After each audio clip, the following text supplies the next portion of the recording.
Zara was down on her knees, scrubbing a floor that was already spotless, when the receptionist flung a tissue at her head and sneered, "Careful not to kiss the Sheikh's shoes while you're at it." A wave of laughter followed. An intern quietly recorded the moment on their phone. From behind, the manager muttered, "Hurry up, delegates hate seeing sweat." Zara didn't respond. She had just slowed her movements, wiping deliberately, her back burning, while the chandelier's cold shimmer lit the top of her head. But upstairs, something was shifting. Sheikh Tariq al-Khalif, oil magnate, billionaire, and master of political chess, had just laid a contract on the boardroom table, written entirely in tribal Arabic. The kind few spoke, fewer understood. "Let's see who truly gets us," he had said quietly to his aides. No one could read it. Not the translators, not the executives, not even the CEO clinging to his funding dreams. And just as the room hovered at the edge of collapse, Zara stood, a cleaning rag in one hand, centuries of forgotten language in the other. And the room that had mocked her, it forgot how to speak. The floor was already clean. Zara knew it, had wiped it 3 times in the last hour, but the receptionist didn't like how it felt, and in Al Noor Palace Hotel, feelings came before facts. So she knelt anyway. One hand gripped the polished cloth, the other pressed against cool marble to balance her weight. The chandelier above her glimmered like 100 eyes. She moved slowly, deliberately, tracing the same invisible line on the floor like it held the answer to her freedom. Behind her, a laugh, sharp, performed. "She should be grateful," the receptionist said, loud enough for nearby guests. "Polishing gold floors? Most people only see gold in their dreams." The others chuckled. A young intern, leaning against the counter, lifted his phone and filmed a few seconds. "Caption, dedication," he muttered. Zara didn't respond. She'd learned silence was its own armor. The manager passed by, didn't stop. "Faster," he snapped. "Delegates don't like watching poverty sweat." Another laugh. Louder. She blinked once, then kept wiping. One slow, circular motion. Her fingers ached from yesterday. Her knees were sore from this morning. Her silence remained. In her pocket, folded neat as prayer, was a picture of a boy. A crooked smile, dust on his cheeks, sun behind his head. Samir, her little brother. Years ago, she'd held his hand through a war zone, whispered to him in 9 languages to distract him from the sound of missiles. He had whispered back in song. Her fingers brushed the photo now, once, then stopped. From above, the heavy elevator chime rang. The receptionist turned instantly. "He's here." The mocking faded like a light switch flipped off. Everyone straightened, uniforms smoothed, phones hidden, laughter pocketed. Zara stood, wiped her hands, moved toward the side table like nothing had happened. The lobby held its breath. The doors opened. Sheikh Tariq al-Khalif didn't walk in. He arrived. That's what it felt like someone had turned gravity up. His robes were immaculate, his walk unhurried, each step measured like a man used to people waiting for him to speak. 2 aides followed, silent shadows in dark suits. He paused only once to glance around the lobby. His eyes swept over velvet chairs, mirrored columns, gold latticework. And Zara, for a flicker of a second, his gaze held hers. Then it moved on. Upstairs, the boardroom was ready. Waiters held polished trays. Executives shifted nervously. 3 translators prepped side by side, all fluent in modern Arabic, business French, and clipped legal English. No one knew what the sheikh would say, but they all expected to understand it. He entered without a word, took his seat at the head of the table, reached into a leather folio and placed a sealed envelope in the center. Thick, heavy, a wax seal with tribal inscription. He said in formal, ancient Arabic, "These are the terms. Read it. If you understand, we continue. If not, we end this today." The translators blinked. One leaned toward the page, eyes narrowing. "Sir," he began in hesitant Arabic, "this appears to be—" "I know what it is," the sheikh said. The other translator tried, mumbling clauses to himself. "Old dialect. This isn't Gulf Arabic. Not standard Omani either." Murmurs started. An aide whispered to the CEO. "If this stalls, he walks. His funding pulls half the region's shares." The CEO looked like someone had unplugged his lungs. The sheikh leaned back, calm, still. "I came with clarity," he said, Not decoration. Panic followed like perfume. The team fumbled for solutions. Eyes darted toward phones. AI translation failed to register to the script. Downstairs, Zara refilled a tray with untouched water glasses. Her back straightened. The tone of that dialect. She hadn't heard it in years. The last time, she was in the Al Harif desert, sitting beside a dying elder who whispered old laws in song. She had written every word down, kept the notebook in a locked drawer in her flat. She set the tray down, turned slightly. The manager, already sweating, hissed as he passed her.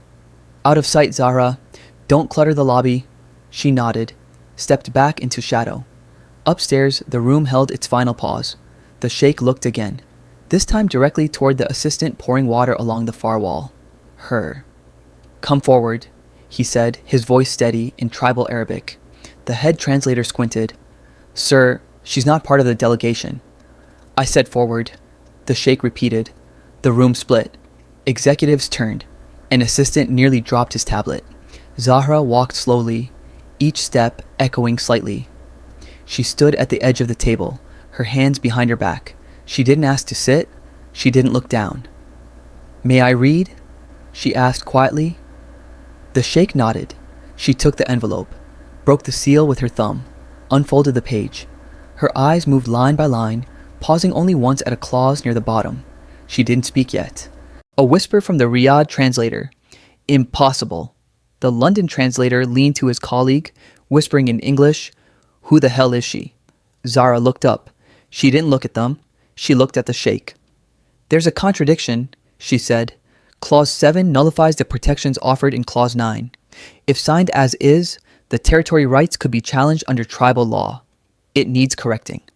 Silence, sharp as shattered glass. The CEO's jaw moved, but no sound came out. The Sheikh didn't smile, but his gaze settled. What is your name? He asked. She didn't flinch. Zara. He studied her, not with suspicion, with precision. And what are you doing here? She paused, listening. Zara inhaled quietly, feeling gravity pull across the walnut tabletop. The envelope lay open before her, black ink against parchment, bright under the overhead lights, but something else lay bare, eyes shifting from smug surprise to something like recognition. For 3 heartbeats, no one moved. Then the CEO cleared his throat, wetly. But you're... The Sheikh held up a hand. His voice was low, precise. Let her speak. So she did. With respect, Zara began, voice steady in clipped arabesque. My understanding comes not from schooling, but from listening. She paused, glanced at the original document. I grew up listening to tribal councils where legal terms mattered more than bullets. A translator frowned, shifting. We can provide a rewrite. Train lawyers. The Sheikh's gaze sharpened. Number she will do the first draft. Tonight. Before we speak again. The head of the legal team swallowed. He'd worked in international arbitration for decades. Yet here was a woman who hadn't even introduced herself fully, setting terms. For them. Zara opened her notebook. Small, worn, bound in leather. She set it beside the contract. Inside, notes in faded ink. Tribal phrases, old Omani legal precedent, regional border traditions, symbols, palm tree fronds, dotted landmarks. She turned the top page, read silently for a moment. You will consult her. The Sheikh addressed senior staff. She has the contextual fluency, both language and law. Whispers flowed. Flexed business savvy faltered. The senior legal advisor said, voice shaking, Sir, the contract is standard. The Sheikh interrupted. Then why did none of your experts understand the clauses? He tapped the desk.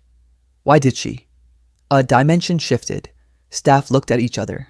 The translators exhaled. The atmosphere drained of arrogance. Zara didn't respond. She bent over the pages, writing quietly, pencil tapping across modern English translation and ancient Arabic phrases. It went beyond boardroom power. Within her head sprung what could have been a memory. A village debate in Yemen. The elder's fervent voice. The folk song that smoothed arguments over tribal lines. She hummed the refrain under her breath, barely audible. Let words weave peace. A morality encoded in melody rather than proclamation. Minutes passed. The room felt suspended, time suspended with fragile intensity. No one spoke. No one dared. Finally, the sheikh watched her lift her head. She said simply, "Here is the corrected translation. Here's the narrow phrasing. I removed ambiguity regarding tribal border access." She slid sheets across the table, ancient script and modern phrasing side by side. He looked at each executive, one by one. The envelope sat on her desk, contract finalized, signed, folded away. But her notebook remained open, the old pages, tribal symbols, a half-faded name written in the corner. Samir. She traced it with her finger, lightly. He would have laughed, she thought. He always said I spoke in riddles. The next morning, a car waited to take her to the Sheikh's final summit in Oman. Her reflection in the window looked calm, but inside, Zara was pacing. They drove through sand-colored roads flanked by glass towers. The Sheikh's aides rode in silence. No formalities now, just purpose. In Oman, the sun was heavier. The air tasted of salt and dates. In the conference tent, tribal elders, legal ministers, and foreign investors gathered beneath a vaulted cloth ceiling. Every eye turned when Zara walked in. The sheikh stood. "This is Zara," he said in Arabic. "She understands the land's language, the law's rhythm, the history behind words." An elder with a silver beard narrowed his eyes. "How does she know what even we forget?" Zara didn't flinch. "I remembered," she said softly, "because I listened when others stopped." They handed her the amended contract. She sat at a low wooden desk. With one hand, she flipped through the document. With the other, she gently placed her notebook beside it. For hours, she worked, translating clauses, clarifying customs, weaving English legality with tribal memory. At one point, a minister leaned in. "You learned this where?" She paused. "Yemen, in Ankara, before the sky burned." He blinked, taken aback. A soft ripple passed through the room. Later, during the break, Zara stepped out of the tent and into the warm, dry wind. She stood alone, fingers gripping the edges of her scarf. Behind her, the elder joined. "You're not just an interpreter," he said. "No," she replied. "I was a voice between borders, until I stopped." "Why stop?" She closed her eyes for a long moment. The wind tugged at her sleeve. "I translated 2 nations out of war, and I still lost my brother." There it was. The words she hadn't said for years. Samir was 12, bright, curious. He walked into the wrong street. I was thousands of miles away, translating a peace agreement while a drone erased my home. The elder said nothing, just looked at her like she wasn't young or old, but made of something deeper.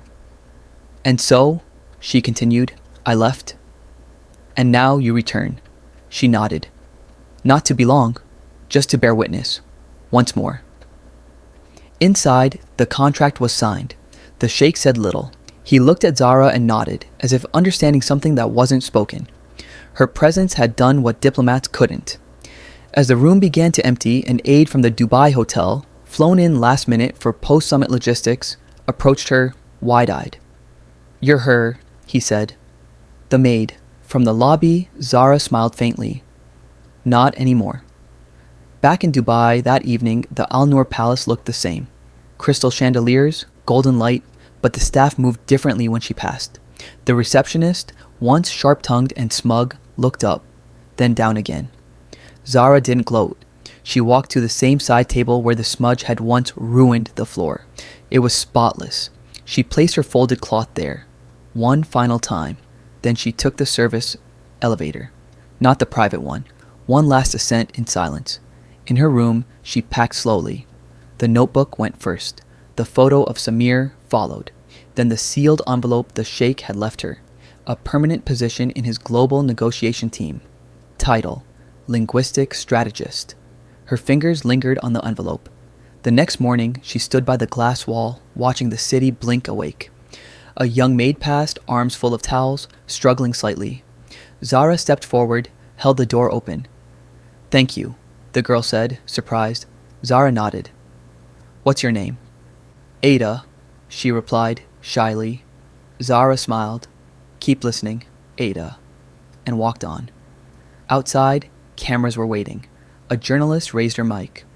Zara, are you ready to share your story now? She paused at the hotel entrance. The same marble floor that once mocked her now echoed her steps like a stage.